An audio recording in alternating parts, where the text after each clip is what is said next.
Gentlemen, please stand for the arrival of the Prime Minister.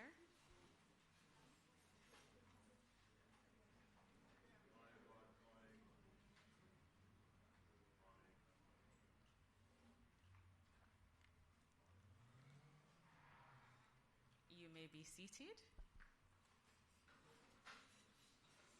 Good morning, everyone. This is the part where you say good morning in your most vibrant voices. Good morning, everyone. Aww, I guess I'll take that. All right, there is a popular soca song by a Trinidadian artist, Michelle Montano. He was here for the soca season last time. And he had a popular song called We Need a Ministry of Road. And you know what that song was about? Okay, so it's about road marches, but I thought it was appropriate to mention it because if there was ever such a thing as a Ministry of Road, it is the Ministry of Economic Growth and Infrastructure Development. Do you agree with me? Yes. Okay, wonderful. This morning, my name is Kimberly McLeod, by the way, and this morning I have the great privilege of taking us through our program. Let me first, of course, begin by acknowledging our Prime Minister, Dr. the Most Honorable Andrew Holness, the Honorable Robert Nesta Morgan, and I must also always mention that he is the Member of Parliament for North Central Clarendon, which is a constituency from which I originate. I want to recognize the Honorable Desmond Mackenzie, Minister of Local Government and Community Development, the Honorable Aubin Hill, Minister of Industry, Investment and Commerce, the Honorable Olivia Grange, Minister of Culture, Gender, Entertainment and Sport. I note our Cabinet Secretary is not present, but I will acknowledge her in her absence. Of course, Mrs. Arlene Williams, and you and I almost matched this morning, Permanent Secretary in the Ministry of Economic Growth and Infrastructure Development, CTD, Ms. Joaquin Murray, representing Ambassador Rocky Mead, Permanent Secretary here in the Office of the Prime Minister, Mr. Everton Hunter, Chief Executive Officer of the National Works Agency, Mr. Varden Downer, Senior Director, National Works Agency, and other members of the NWA team, Mr. Dangran B., Country Manager, China Harbor Engineering Company, and we had a quick little conversation just this morning because I always like to remind people that I lived in China for 1 year. Stakeholders, representatives of public and private sector bodies, and of course the MEGID team, members of the media and Jamaicans at home and abroad, and those of us who are watching us online.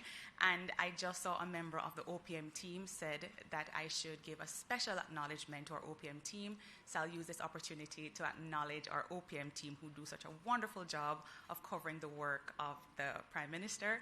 And of course, we assist various ministries as well. And of course, ladies and gentlemen, a very good morning to you.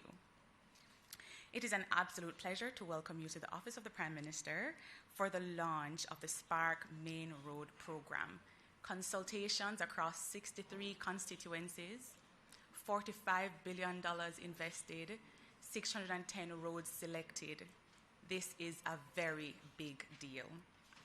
Thank you for joining us as we mark another important milestone in Jamaica's journey of growth and national development. We begin, as we do with all programs, with the national anthem, so I invite you to stand for the playing of our national anthem.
invite you to remain standing as Reverend Shawin Reynolds, of the pastor of Chapel of Christ Our Redeemer AME Church, gives prayer this morning. Morning, everyone. Let us pray. Heavenly Father, we come before you with grateful hearts, acknowledging that every good and perfect gift comes from you. We thank you for this day and for the opportunity to gather for this launch of the Spark Main Road program. Lord, we thank you for your blessings on our nation with vision, resources, and partnership that make projects like these possible. As we embark on this next phase of development, we ask for your divine guidance over every plan, every decision, and every hand that will contribute to this work. We pray for your wisdom upon our Prime Minister, members of his cabinet, members of Parliament, government officials, engineers, contractors, technical team, and all stakeholders involved. Grant them the integrity, sound judgment, and steadfast commitment to serve the people of Jamaica with excellence. Father, we ask for your protection over every worker on each construction site. Keep them safe from harm and accident. Strengthen them physically and mentally, spiritually, as they carry out their duty. May these improved roads serve as pathway for greater opportunities, economic growth, safe travel, stronger communities, and a better quality of life for all Jamaicans. May this program foster hope, create employment, stimulate investment, and contribute to the continuous growth and progress of our beloved nation. Lord, help us to be faithful stewards of the infrastructures that is built. Inspire in every citizen a sense of pride and responsibility, unity as we work together for the development of Jamaica. As this ceremony begins, may your presence be among us. Let everything that is said and done today bring honor to you and promote the welfare of our country. May this project be completed successfully, on time, and to the highest standard, and bring lasting benefits to a great generation to come. We entrust this program and our nation into your hands, confidently knowing that you will do all things that are possible. In your holy name we pray. Amen.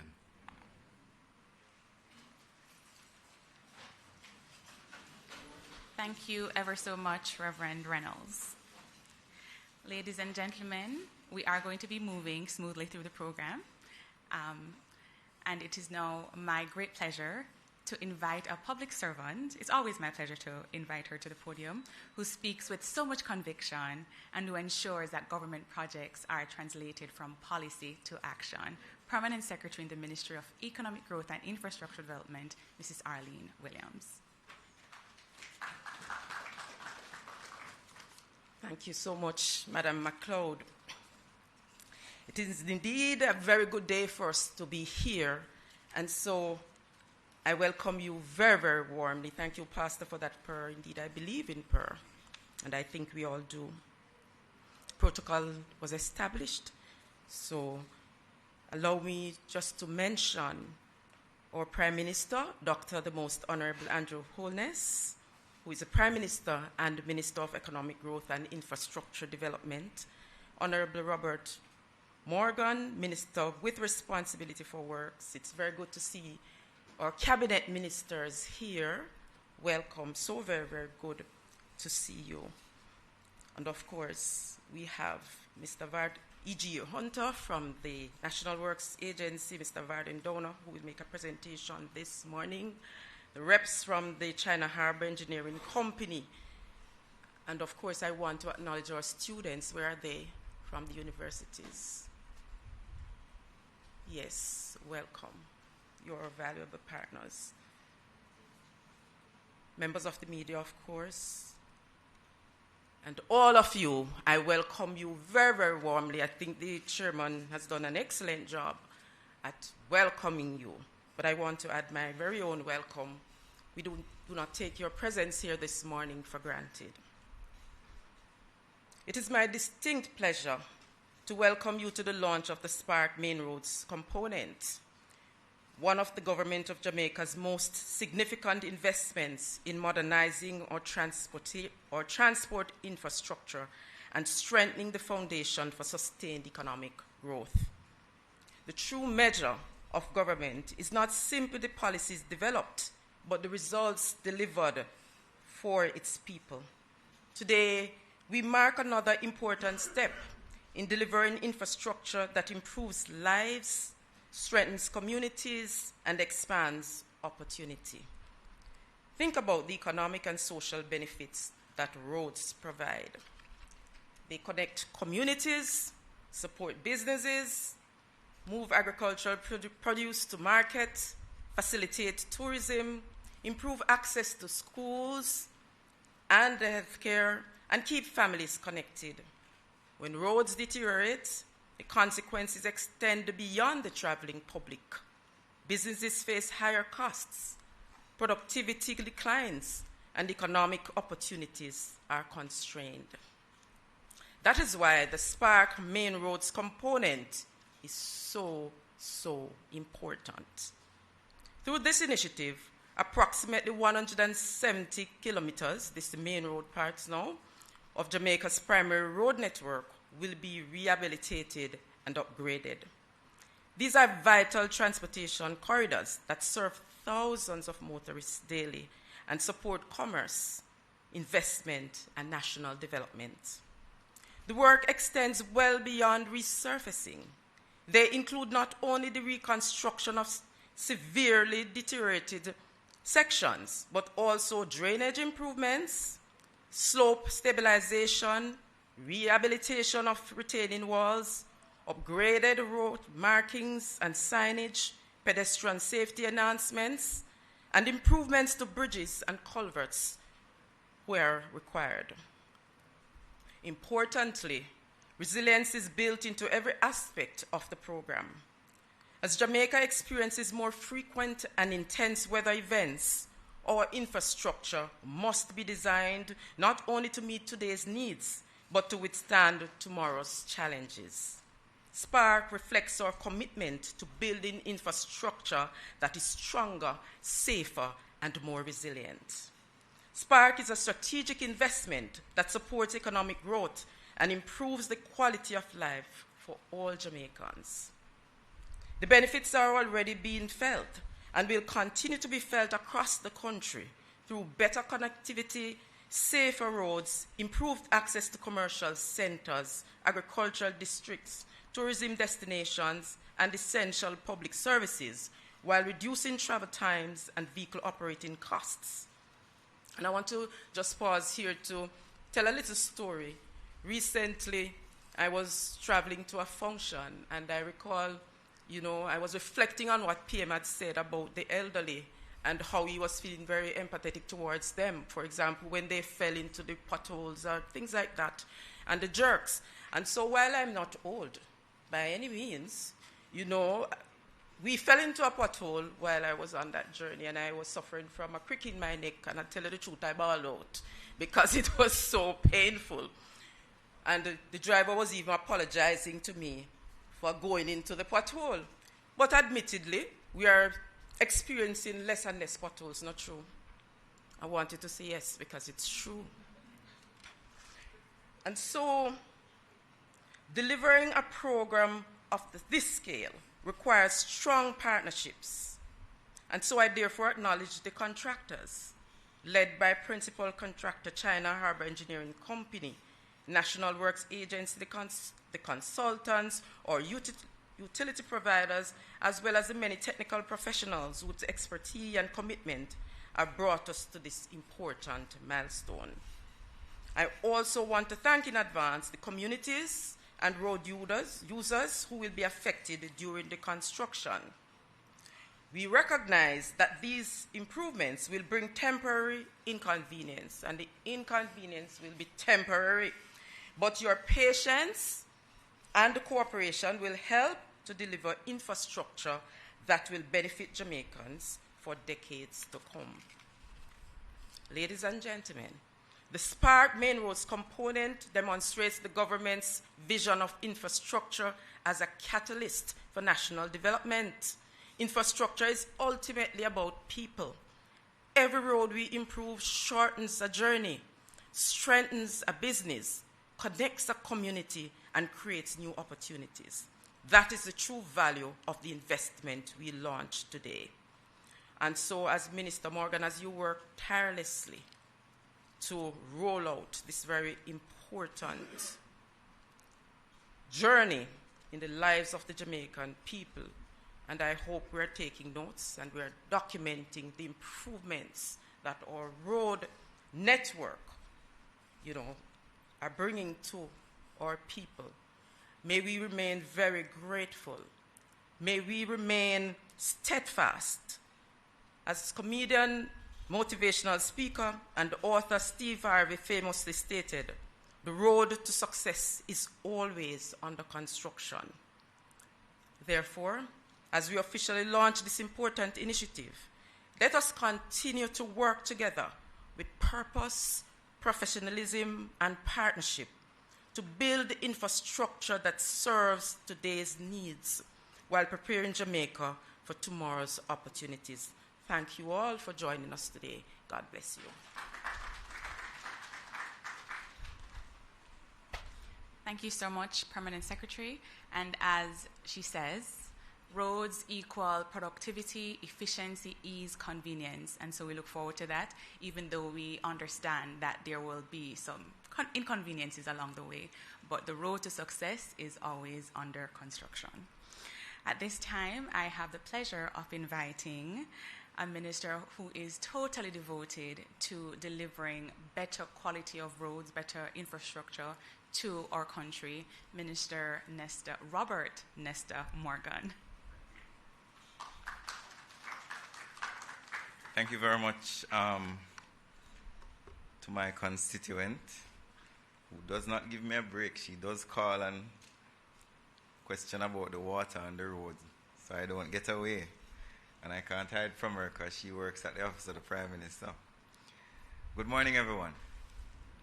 Prime Minister colleagues, distinguished guests, members of the media, fellow Jamaicans, members of the cabinet, all the relevant persons here, I would like to adopt the protocols that were already observed.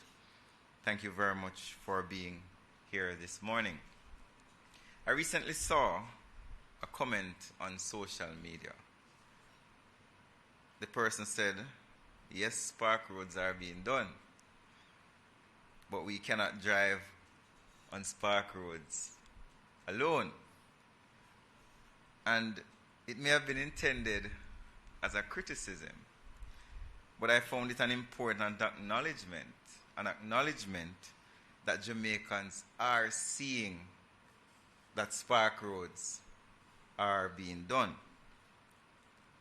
Other comments also acknowledge the difference in quality between Spark roads and previous road infrastructure programs. And by their own admission, numerous members of the public are asking the question, why is our road not on the Spark program? That is something for us as a government, as technocrats, as stakeholders, to be proud of, that the government has a program that so many Jamaicans are asking, when is this program coming to my community? And that is precisely why we're here today.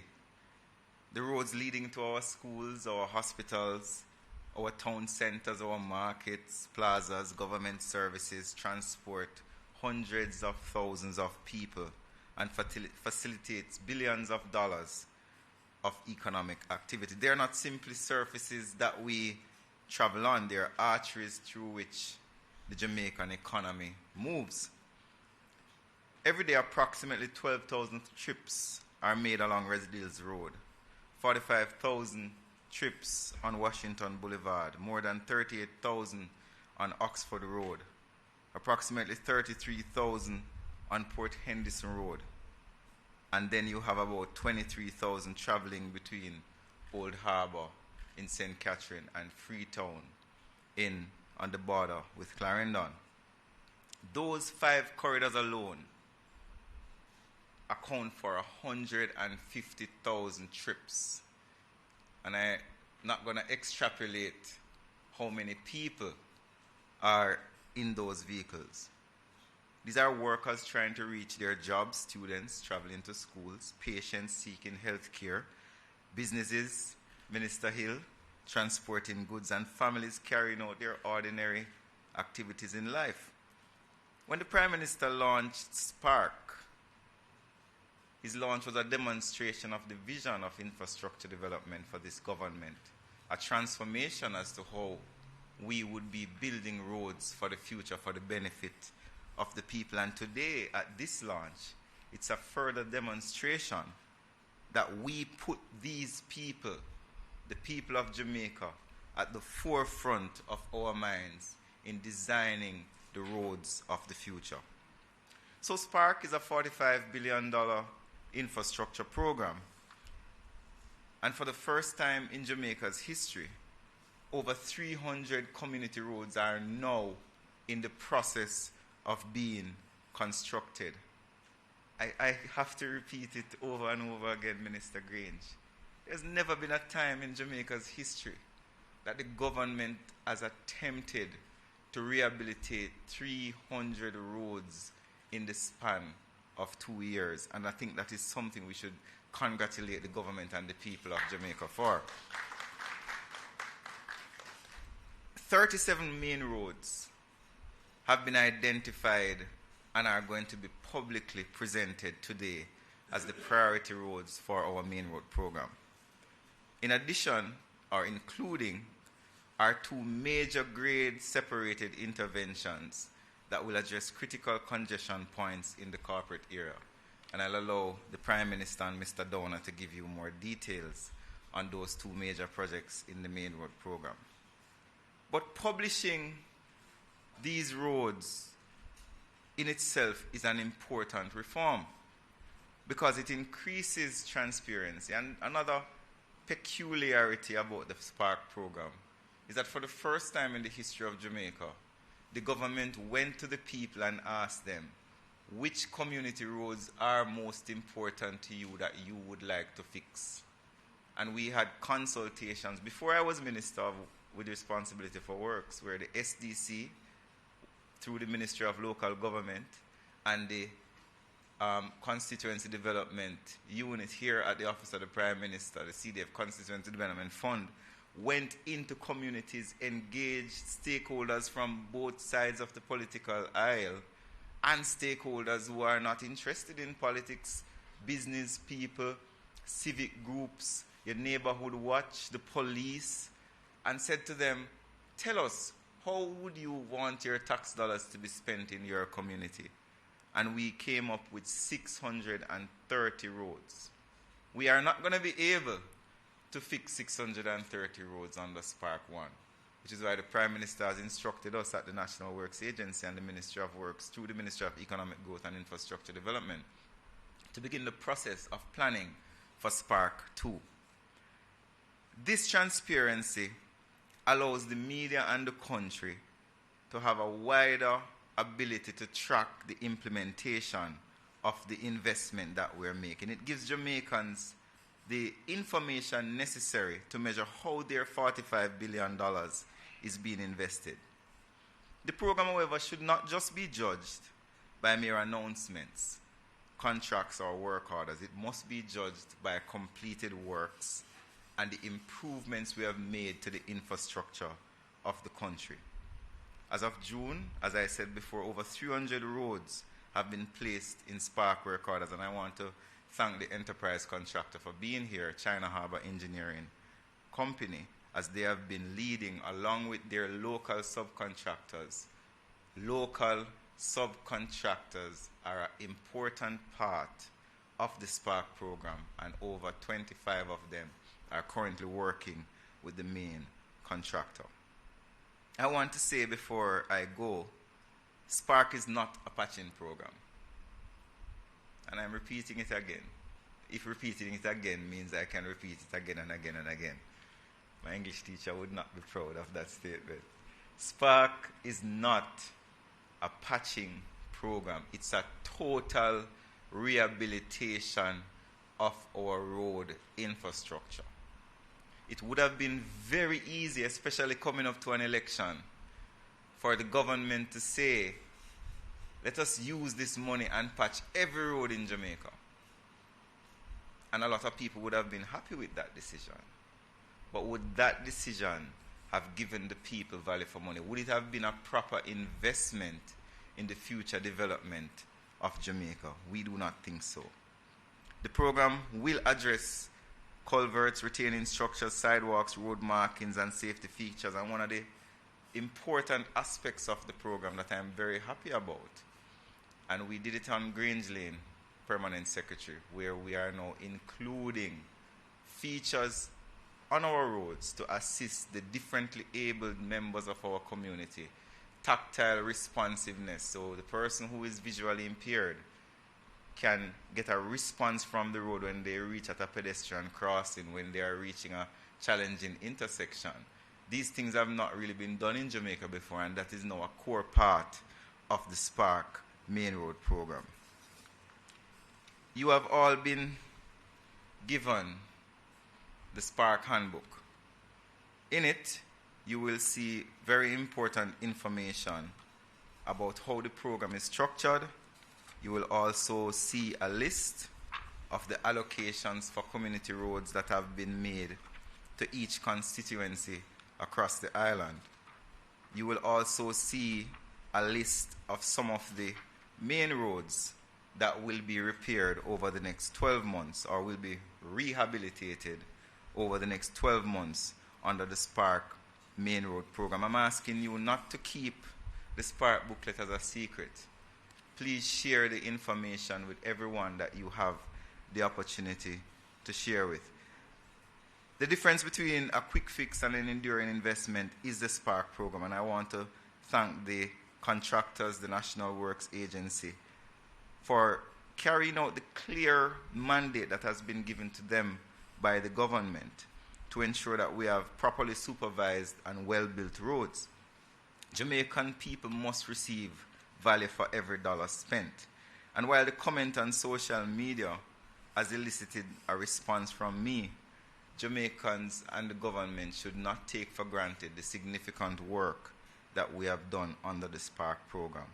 So today, as we launch the Spark Main Road program, we must reinforce our commitment that Spark roads will not merely look good when they are completed, but they will be properly constructed, properly supervised, and built to last. I just want to, before I go, thank the partnership of the Ministry of Local Government, our various cabinet members who have kept us on our toes by being responsive in the challenges with the Spark as we continue to improve the program. Members of the opposition have also been very responsive in highlighting challenges and also commending us on some of the work that we have done.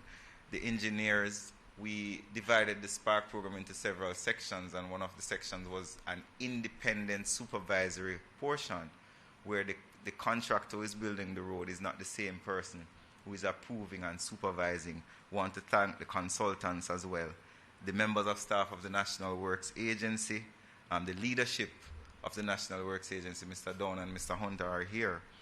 The people of Jamaica who have been steadfast under the challenging circumstances, and also the Prime Minister for his vision in leading us down this path. Ladies and gentlemen, thank you very much.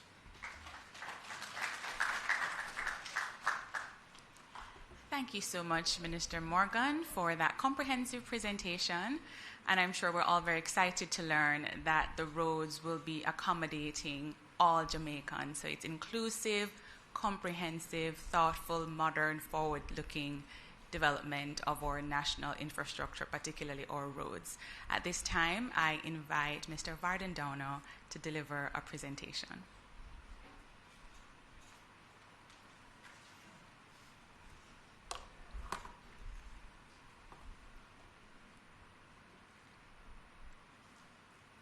Thank you, Madam MC, Most Honorable Prime Minister, Minister Morgan, Cabinet Ministers, ladies and gentlemen, Permanent Secretary.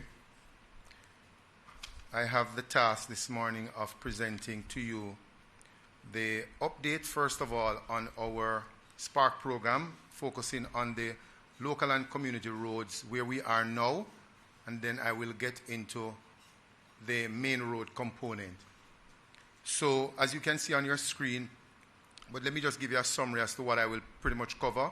We will look at a summary of the program in respect of the local and community roads, the costs associated with it, the scope and structure, and of course the progress as mentioned earlier. And then afterwards we'll get into the details for the main road. So our Spark program is actually a $45 billion program where the contract was signed with the contractor for approximately $36 billion. And with that, we also have $5 billion that treats with our water line, as the new thrust from the government is to look at integrated infrastructure. So we're not putting down roads and then have our sister agency, the NWC, who can sometimes be annoying. They're not here, right? To dig up the roads, to repair the pipes, which is very necessary. So what we have done is decide to partner and ensure that when we do our roads, waterline is actually a part of it. If there's SOA that is actually necessary, we will in fact do the improvement on that as well. So our employer for the program is the Ministry of Economic Growth and Infrastructure Development, led by our Permanent Secretary, and also the executing agency being the National Works Agency. The contractor is China Harbour Engineering, and with the National Works Agency, we also have our team of consultants who assist us with boots on the ground to ensure that the contractor does what he's supposed to do. So the program at a glance, ladies and gentlemen, is we cover all 14 parishes, and the program is divided into 4 packages. We're covering approximately 394 roads. At this point in time, which is a year in the program, we have actually paved some 110 roads. And the certified amount, as is reflected there, 9.7 billion, which is effectively reflecting 27% progress. You'll recall that late last year we were challenged with Hurricane Melissa, and that took some time out of the progress on the program. So package 1 for information is covering Kingston, St. Andrew, and St. Thomas. There are 112 roads under the program for which we have paved 32. Package 2, St. Catherine and Clarendon, 105 roads for which we have paved 35. Package 3, 79 roads, which covers Manchester, St. Elizabeth, Westmoreland, and Hanover. And we have paved 18 of 79 roads. And package 4, Portland, St. Mary, St. Anne, Trelawney, and St. James, 98 roads for which we have paved approximately 25. I did mention these before, so I'll just skip this slide in the interest of time. 394 roads, 363 for local and community roads, and 31 there that has been given to the contractor at this point in time. Just for clarity, because as Minister Morgan says, there are 37 main roads being targeted and 110 roads there being paved. So just for clarity for that. What we're showing you here are some pictures that actually depicts before and after for the roads that are under construction. As you can see there, Bustamante Highway before and after, Orange Grove Road before and after. We also have community roads there in package 3 and package 4, before and after photograph. And the distinction between the before and after is so marked. These are actually pictures showing upgrading, especially for the drainage system. But let's get a little bit more detail. The Harty Drive, as you can see there, which is actually in St. Andrew Eastern, before and after photographs. Bustamante Highway, I was mentioned before, in Kingston Western, before and after photograph. Also Bellevue Avenue, East Kingston and Port Royal, before and after. It's always interesting to look at the before and after photograph because sometimes we forgot what the situation looked like before. St. Catherine's South Central, before and after for Homestead Boulevard. This is Gravel Hill Road in Clarendon, South Western, before and after. That's a major drainage improvement there. Inglewood Drive in Clarendon Central, before and after. With Inglewood? Yes, I'll come back to that. And of course, Trial in St. Elizabeth, Southeastern, before and after. As Minister Morgan asked me to remind us about Inglewood. Inglewood was a very, very difficult road to get done. We had a lot of drainage issues. There were pipeline issues because majority of the challenges we have, ladies and gentlemen, on the local roads, which the main roads will also have, is the whole question of old pipelines and trying to rebuild the road in what we call brownfield. Persons have to live, operate businesses, walking through, children going to school on the roads. And when we go in and we will do the excavation works, pipes begin to leak. When the rain falls, the place is just mud. It's very, very difficult. So I want to pause here to thank the residents for their patience. For most of these roads that we have been through, it has been very, very difficult for those residents within the communities. But we ask for your continued patience because when we get in and we do the ripping up of the road for its construction and we have to contend with some of the old pipelines that are over 50 years old and trying to put in new pipelines, we have to maintain the existing pipelines because persons have to be served by the Water Commission through those pipelines. And as we try to do so and leaks develop, pipes have to shut down, repairs have to be done. When it rains, the place is just a pool of mud. It becomes extremely difficult. In this particular case of Inglewood Drive, the residents write consistently, complain about it, but we are actually at the end now, and I'm sure that they will enjoy the road for the next several years. Moving on, Claremont in Hanover Eastern. As you can see what the road looked like before and what it is now, a marked difference. And Canewood Road, which is in Portland Western. And just to hasten along, Flower Hill Main. And this is St. James Central. So that is a pictorial of before and after. What does this mean for the community? Safer roads to travel, better connectivity, new water infrastructure. As I said, we're doing integrated infrastructure. And for the main roads, we will not be only addressing the water line and sewer where necessary, but we will also be installing fiber optic ducts to allow for the national broadband program that is being pushed by the government. Local economic activities are spurred by the improvement of the network. Every parish is in fact included in the local and community roads. And of course, the process is transparent, as Minister Morgan highlighted earlier. So that in a nutshell is what covers the local and community roads. I'll now use the opportunity to launch the main road aspect of what we are treating with today.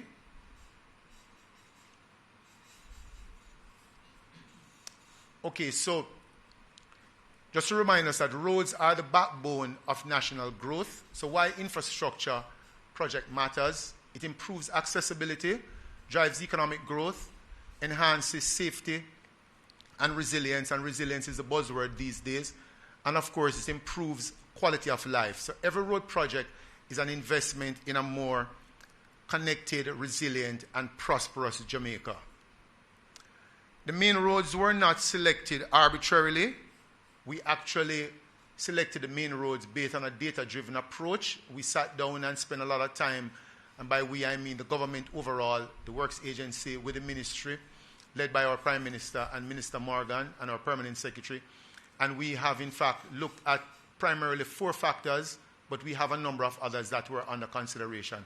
The population that is served by these roads, traffic and mobility demand, access to essential services, and economic and strategic importance. The roads were selected based on their ability to maximize benefits to Jamaicans and improving connectivity, reducing travel delays, and enhancing access to essential services and supporting economic growth. So these were not based on the constituency that they exist in, but were national roads for improvement. So our primary objective was to focus on connectivity and accessibility traffic flow and mobility, and safety and resilience. Just to highlight a few things on the program objective. So help me along here just quickly. Not seeing it from the side. So under connectivity and accessibility, I'm just going to highlight there the objective is to improve linkages between community employment centers and essential services. Under connectivity, and that's under traffic flow and mobility, is to improve the efficiency and reliability of movement along key transportation corridors.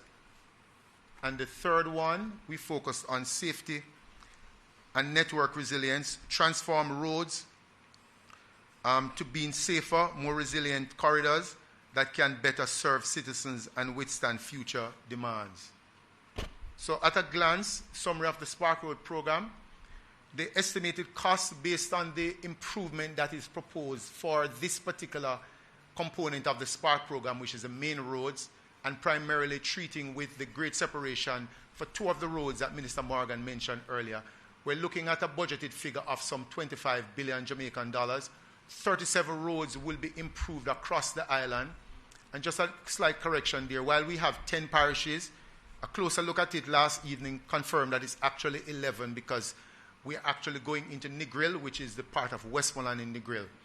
Over 900,000 citizens will be directly benefiting from this. And just to clarify that, how we arrived at this is based on the road that has been selected. We use a approximate 4-kilometer radius to look at the zone of influence, why these numbers came up with. So it's actually data-driven. And we have 2 grade separation, as I mentioned earlier. So the program at a glance, ladies and gentlemen, we have actually looked at work order 8, which is some 28 roads, work order 10, which is 9 roads, and this is actually for the main roads. You will appreciate then that work orders 1 to 7, as well as work order 9, would have focused on the local and community roads.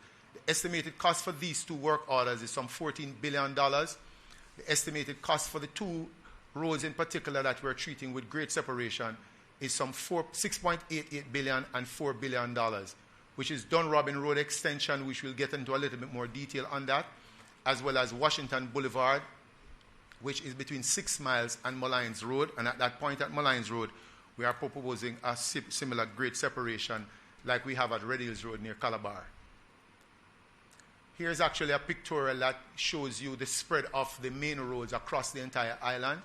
And as you can see, my clarification there that in that part of Westmoreland to be included. So there are actually 11 parishes that are directly where these main roads will be done.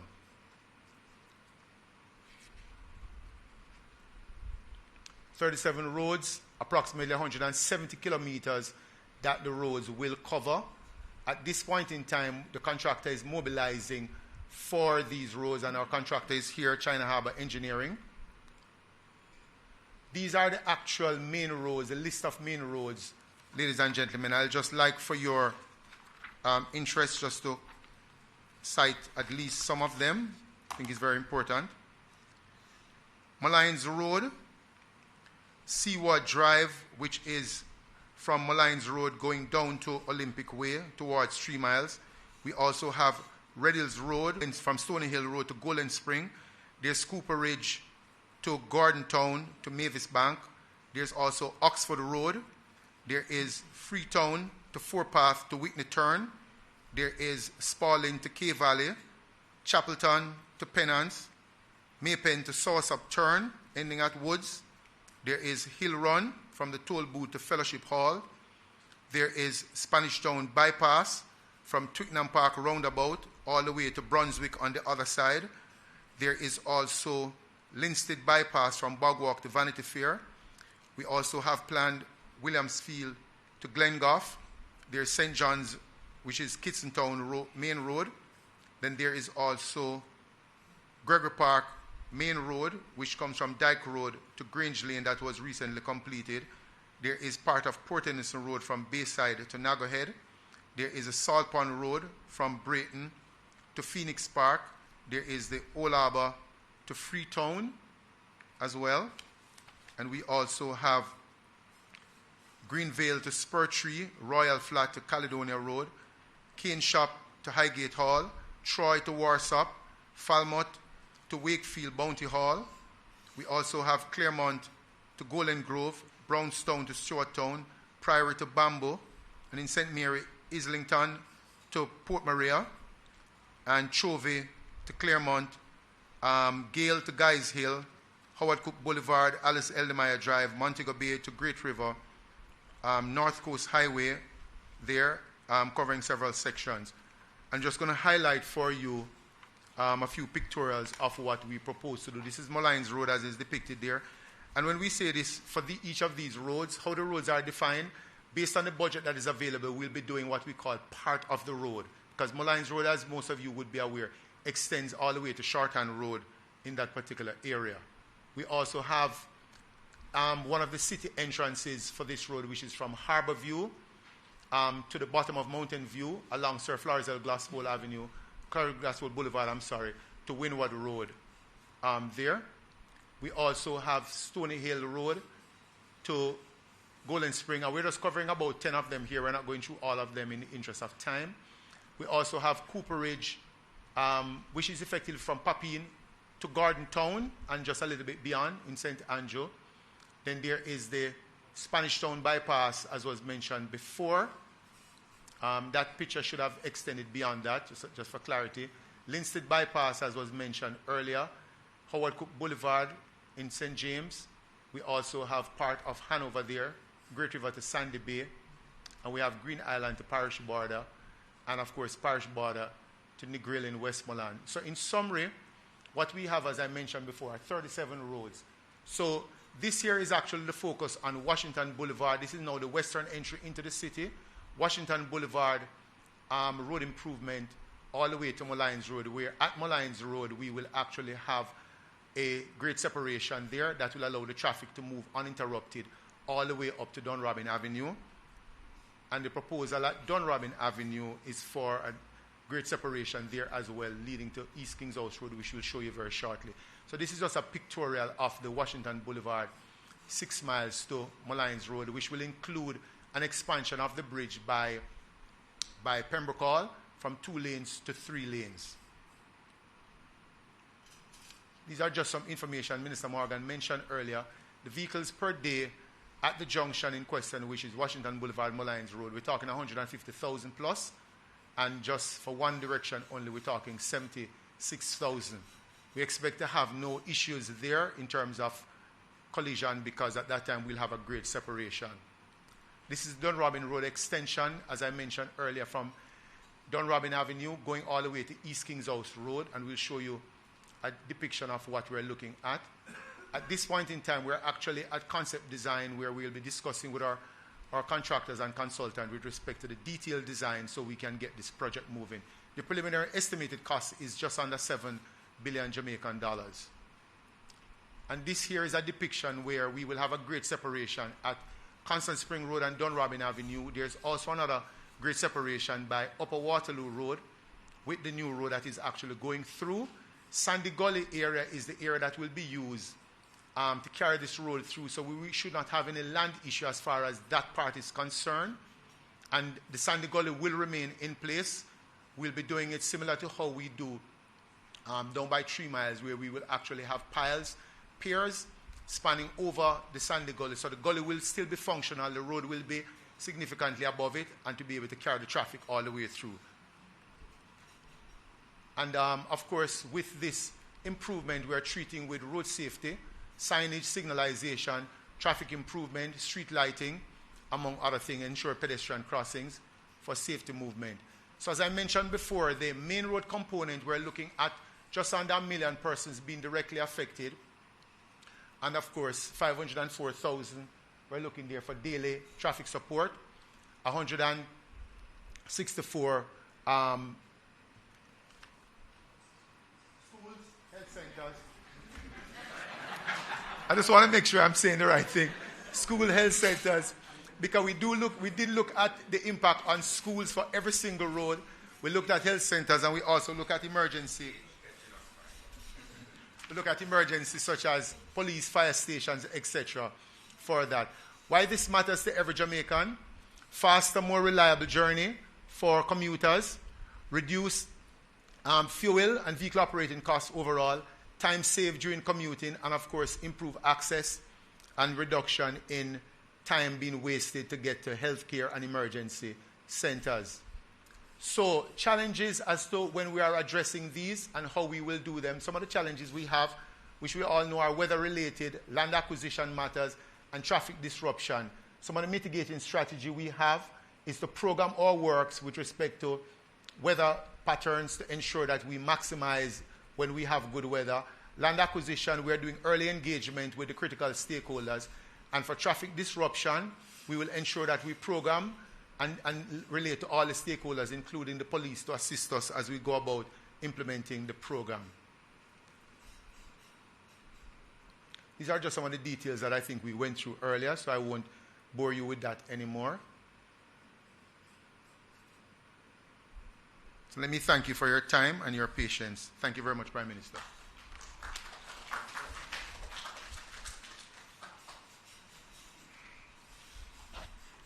Thank you for that informative presentation, Mr. Downer. I think the visual aid is appreciated, and I'm sure that our respective teams will be packaging this so that the rest of Jamaica can also benefit from this information. And just to say that I think that we're turning a corner when it comes on to our information-seeking behavior, so that when projects like these come on stream, we're aware of what they will entail, aware of the conveniences and inconveniences that they may cause, and we can align our expectations accordingly. So thank you again for that. At the risk of sounding a little bit hackneyed, our Prime Minister requires very little introduction, but at this time, I do want to say that you've seen him here, there, and everywhere. He is connecting with Jamaicans at home and abroad. He's ensuring that our national business goes on and that Jamaicans are able to benefit from an improved quality of life. So please join me in welcoming the Prime Minister to address us.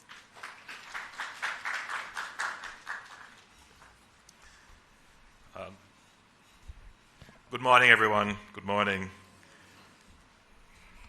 I'm going to start by repeating a directive that I gave earlier, and I'm hoping that our head of protocol is here. So we're doing so many things, and it is necessary that we mark every achievement with some form of ceremony. But it doesn't have to be ceremonial. I hear Minister Grange chuckling a bit.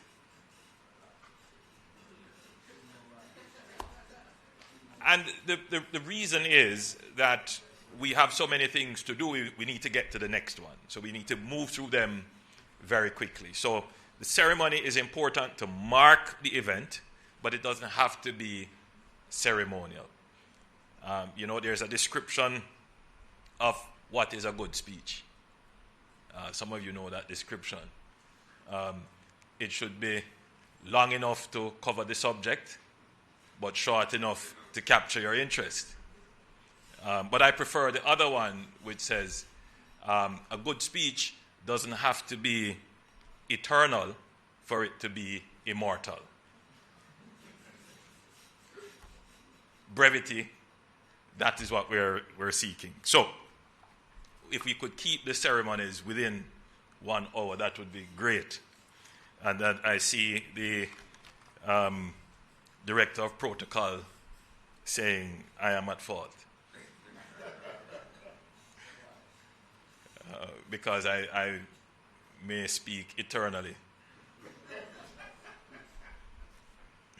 Let me acknowledge the members of the cabinet who are here, Ministers Morgan, Mackenzie, Hill, and Grange, our permanent secretary, the head of the NWA and his team, representatives of China Harbour, members of the Ministry of Economic Growth and Infrastructure Development, and stakeholders, everyone, good morning.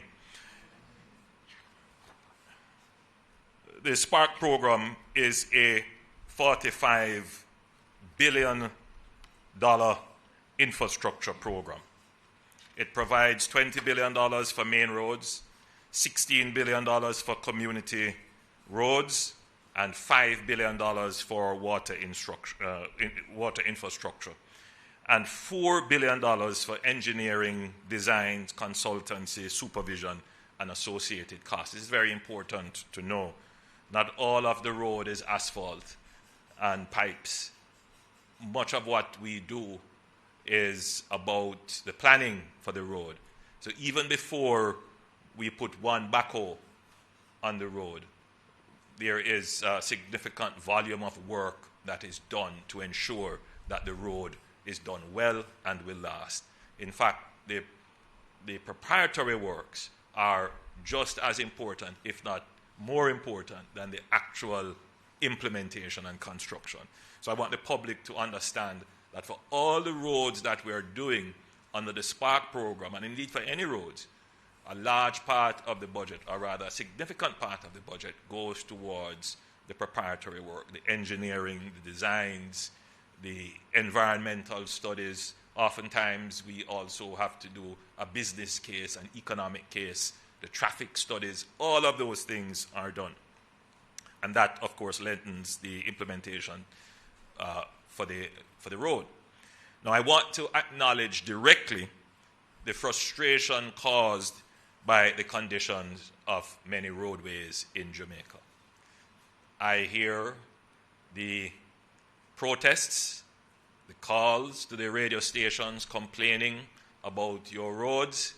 I am in communities all over Jamaica, and one of the topics that persons come to me about, it's about roads.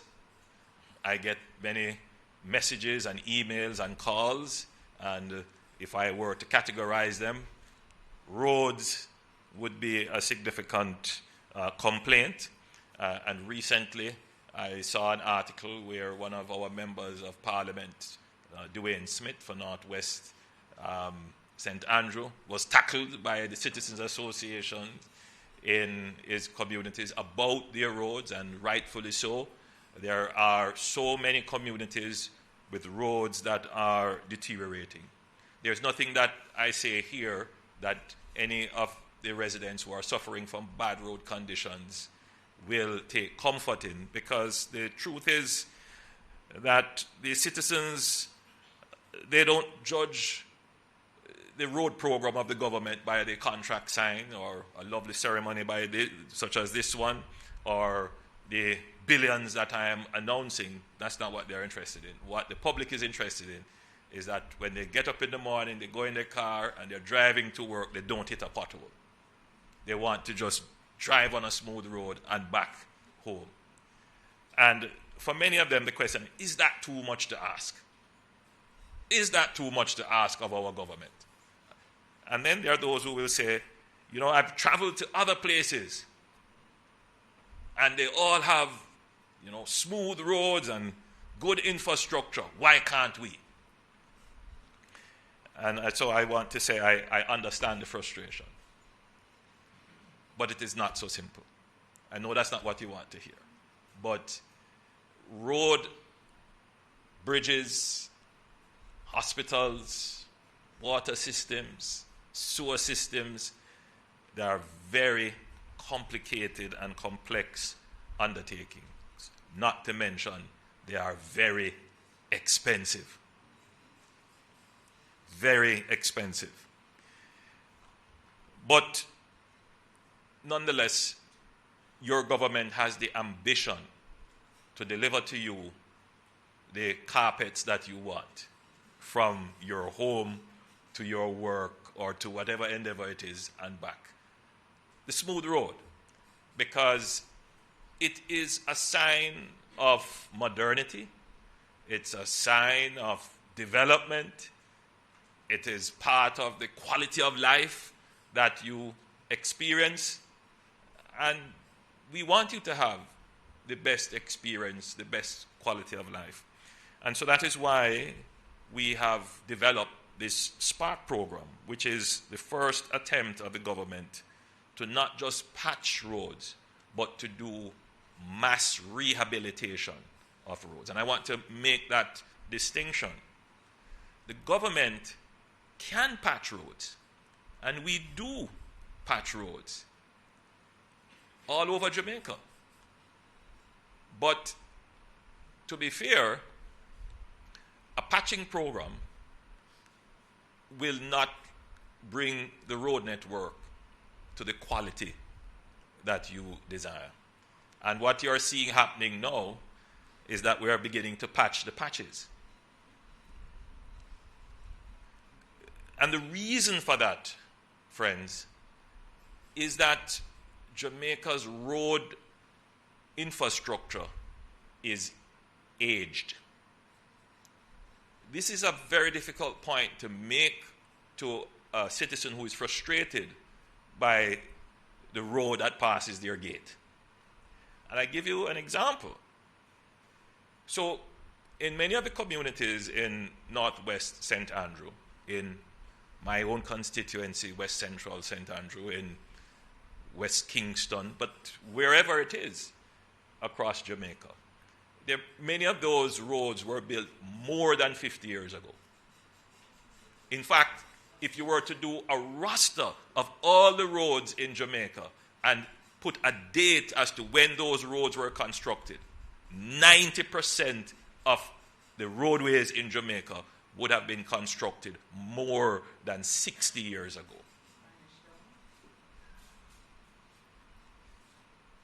And if we're honest with ourselves and ask, how many of those roads were totally rehabilitated? It would be less than 5%. So the challenge that you're facing now with roads is not just the weather. It's not just, the lack of maintenance or damage done to road by how we use the roads. It is that the asphalt has reached its physical limit. It's just the reality. And even if you were to patch it, that does not solve the problem, because the sub-base of the road has also deteriorated. But there is also another factor.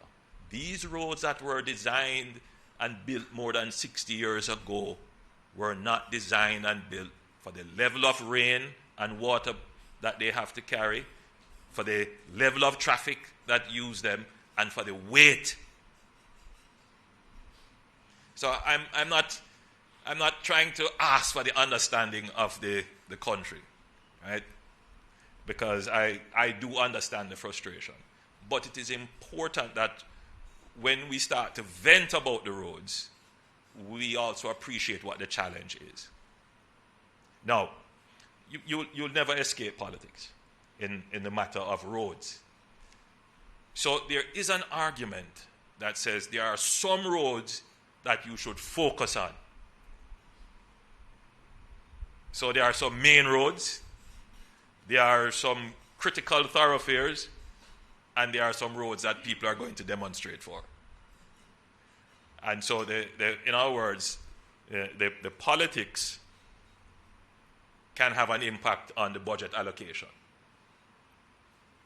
But then the question is, should it be that protests and demonstrations determine how governments plan their road programs? I'm not giving you an answer. I'm just asking you to consider that. Because were that to be the case, then the people who are going to quarrel the loudest and so forth, they may be the ones, but it may not be the economic best decision. It may not be the best strategic decision. I'm saying all of this for the public to appreciate the complexities that your government has to address in dealing with managing roads. So where do we start in managing the road? What is the good news? Where is the hope that our roads will be repaired? What is it? Firstly, we have to improve the governance of our roads, how we manage our roads. My grandfather used to be a superintendent in the old PWD. And I know that there are many persons from that era who reflect upon the efficiency and good management of the public works department. And for them, the solution is, why don't you go back to the public works department? I have been asked this many times. E.g., don't take it as a criticism of the NWA. But there is a kind of romanticized view of the roads of old and how they were built. And there is some value to that observation in the sense of how roads were administered. So first of all, there were very high standards for road maintenance at the time. There were high standards for road construction at the time, and they were invigilated, they were supervised, they were interrogated. Persons went and looked and checked. But more than that, they maintained a gazette and a register. So they knew all the roads that were built, when they were built, the maintenance schedule could be generated from that, and a fiscal program, meaning a budget could be assigned based upon the projected useful life of the road. Somewhere along the line, that broke down. To the point where, when I asked the question, how many kilometers of roads do we have? Nobody could tell me specifically or exactly. Because there are some roads on a register with the parish councils all over the country. There are some roads that have been built but not taken over by the parish council, so there are orphan roads. There are some roads that are in the Ministry of Agriculture. There are farm roads, and the Ministry of Agriculture doesn't view them as roads. There are some roads that are in housing schemes that were built. Nobody knows of these roads. The NWA maintains a register of about 5,000 kilometers of roads. So the first thing to do is, let's do an inventory of our road assets. And that has been done. It's not complete, it is ongoing. And I am told that we have about between 25 and 27,000 kilometers of roadways in Jamaica. Let's just be clear on what that means.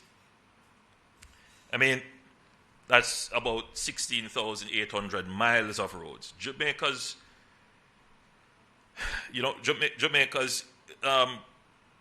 total square kilometers would be about 10,000. About that. 11,000? About 11,000. All right, I'll go with the 11,000. That means that we would have probably the highest density of roadways in the Caribbean. I don't think there's another country that has the density of roadways that we do. Globally, it is said that Japan would have the highest, and Jamaica at some point was number 2. We may have fallen. But for a country our size to have that level of density of roadways, it is significant. And that happened because of our history. The history of the end of the period of enslavement, the rise of free villages, and then the building roads to connect the dispersed population all over the country would mean that we would have built out a very extensive road network, which today, when we have done this survey on all the roads that we have, we really have to start to look at some roads and determine whether or not those roads still carry economic value, whether or not they should still remain on our register of roads. Because it's one thing to have the road there and you're not using it, but yet it is still expected to be maintained. And that is why we have proposed the development of the One Road Authority to return standards to road construction, to return standards to road maintenance, to ensure there is a budget for road maintenance that matches the economic and engineering life of the road, so that there can also be a preventative maintenance program. But more importantly, that there is a regulator and someone who will supervise road construction, road maintenance, and preventative work. And in addition to that, an authority that has the legal powers to prosecute road users who destroy the national public assets in our roads by improper use or deliberate destruction. And that's the whole purpose of the One Road Authority. That is being worked on. I've charged Minister Morgan to have that delivered by early next year. As you know, there is a long process towards establishing an institution, developing the legislation, passing it through Parliament and getting it done. But I think we can get it done. So if we can address the governance issues as it relates to roads, then I think we would be 50% of the way to seeing how we can repair all our critical roads and bringing them up to the standards that the public would want. So, someone once asked me, what would it take to repair all the roads in Jamaica that would be in need of repair? And I did some back of the envelope calculations.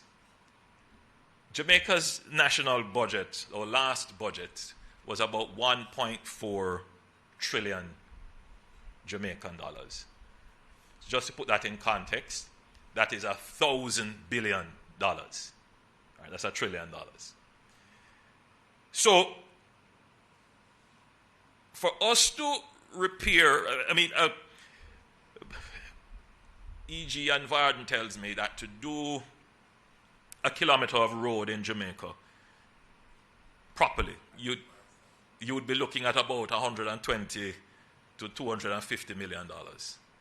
That is to put in the drains and to put the proper camber and the water mains and to give you a really good first world infrastructure. That's what you're looking at on average. So, if we were to repair, that 21,000 kilometers to the various standards, you're looking at trillions of dollars. In fact, you'd probably be looking at between $5 to $7 trillion. So in other words, we would need to use the national budget for about 5 years and do nothing else. No school, and that includes a pipeline. No school, no hospital, no police, no security, no pension, no public sector workers' salaries, no social programs. All right? So we would have to forego everything for 5 years to make an impact. I'm just saying this for the public to understand the magnitude of the problem that we face. Now, the government isn't trying to run away from it. In fact, I think this is the first administration that is really trying to grapple with all dimensions of this problem and to deal with it in a meaningful way that will actually transform roads. So,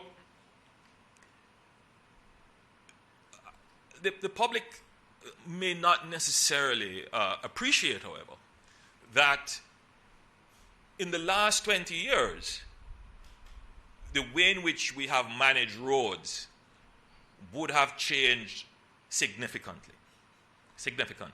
And I can point out this to you without any fear of contradiction. In the previous decade, so let's say between 2006 to 2016, on average, the government would have spent something like $8 to $20 billion annually on roads. And that would include some amount of emergency repairs. In the last decade, 2016 to now, the government is spending somewhere in the region of $25 to $75 billion on road repairs. Even if you were to take out inflation, this is still a significant amount of resources that the government is spending on roads. In fact, the government in the last decade has increased spending on roads more than threefolds. But the majority of the public will say, I don't feel it. And that is because of the magnitude of the problem. Let's face it, we have 300 roads under Spark. And if you look at the number of persons who would say, I feel the improvement of Spark, it would be very limited to everyone else who complains about their roadways. And the reason for that is that, one, the Spark program has a community component which is dispersed. It's community roads. So it's the community that is benefiting from the road that would say, yes, my condition has improved. But when they leave the community to go elsewhere, they still encounter bad roads. So all of that is negated. So now we have another element of Spark, which would be the national roads. So the community roads, they take you from your home to the main road. And this program now takes you from the main road to your work, business, or play. It takes you from outside your community into a commercial center or some other critical activity that's needed for your life. And so those roads are what Varden had displayed. Some of them are very interesting and exciting prospects that will ease traffic congestion, that will increase economic activity, and some of them will require some significant engineering, including putting the road on top of the sandy gully. Those are some serious engineering, which I would really want to see before any work is done in that regard, because those are serious engineering requirements. But they will certainly improve traffic flow within urban centers right across Jamaica. And as was shown, these projects are all over Jamaica. Now, internationally, most developed countries spend around 1 to 2%, 1.5 to 2% of their GDP on their road infrastructure. Because generally their road infrastructure is mature, they probably only need to do routine maintenance and some amount of new capital works.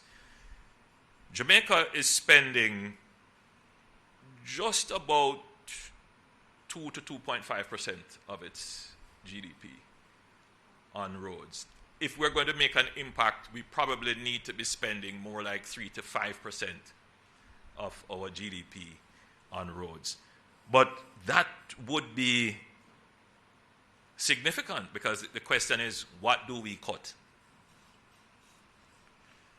It's an interesting prospect, and I've been looking at it to see where else could we divert, or what new allocation we could make to spend on roads. And the answer is, really, there is nothing.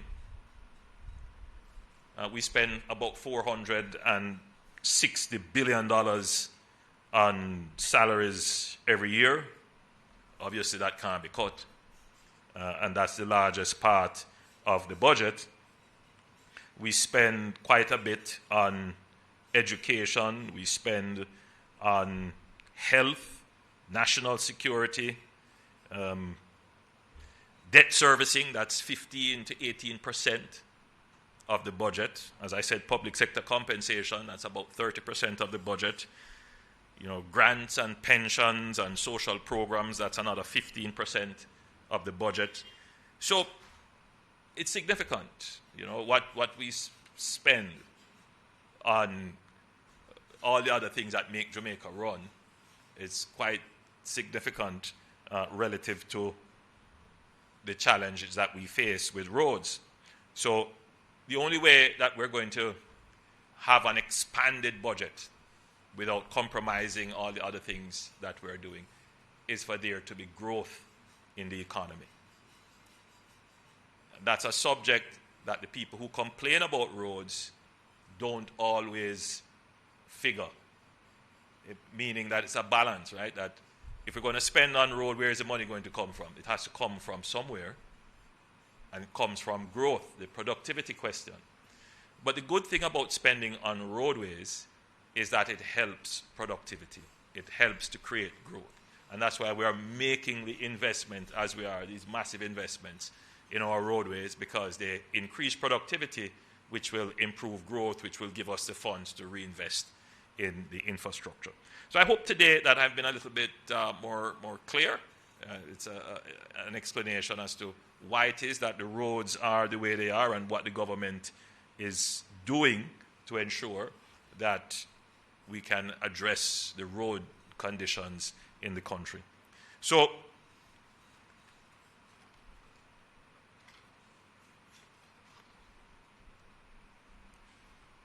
this program, therefore, will address the main roads. We will begin, we have issued 31 of the roads as work orders, and that means that China Harbour, who is the contractor on the project, will begin to do the preparatory works and then move into actual construction.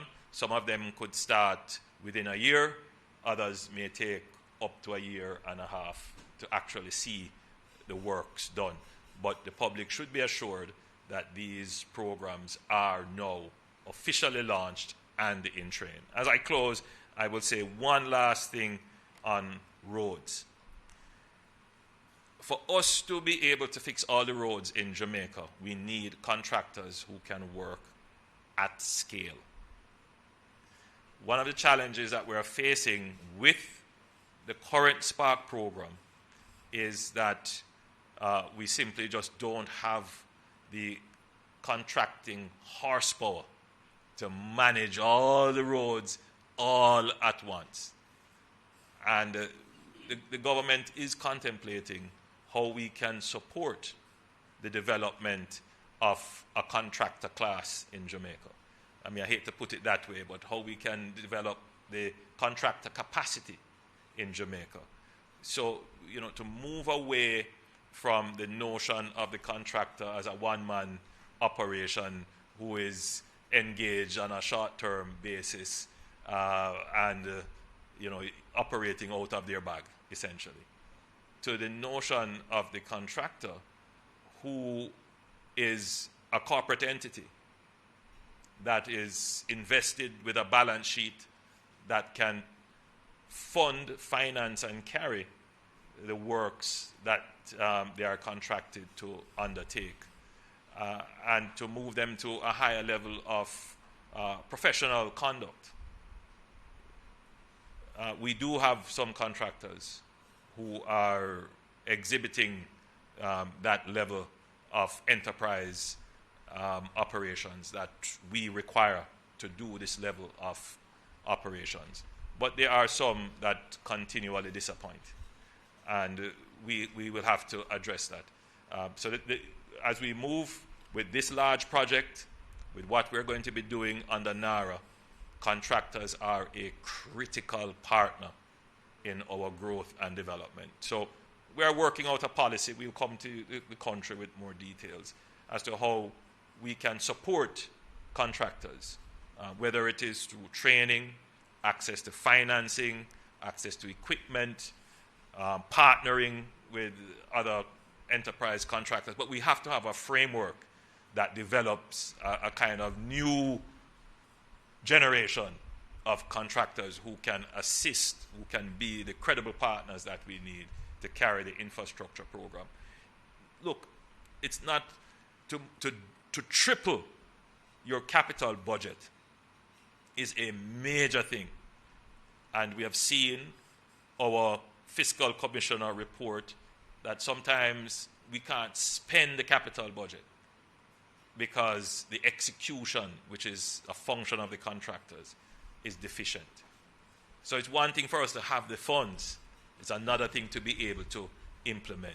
So we have solved the fiscal issues, so we do have the funds, we are tripling the budget, but the implementation is also a challenge. So we are going to have to address that specifically. Ladies and gentlemen, I tried.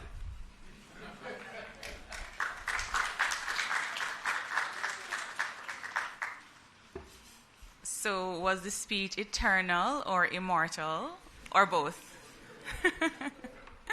Thank you, Prime Minister, for always educating us, for always contextualizing things for us and helping to deepen our understanding of the kind of complexity that involves or that goes with such a massive infrastructure overall. As you noted, it is not necessarily going to remove the frustration, but it certainly encourages patience and understanding throughout the process. There's a Jamaican proverb that says, howdy, you know it? Howdy and tenki broke no square, which essentially means there is no harm in showing kindness and gratitude. So I have the great pleasure of thanking you all for being such a wonderful audience today and for sharing so much of your valuable time currency with us. We do not take it for granted. And of course, to our partners from the China Harbour Engineering Company, I want to say xie xie and zaijian. Walk good, everybody, and thank you again.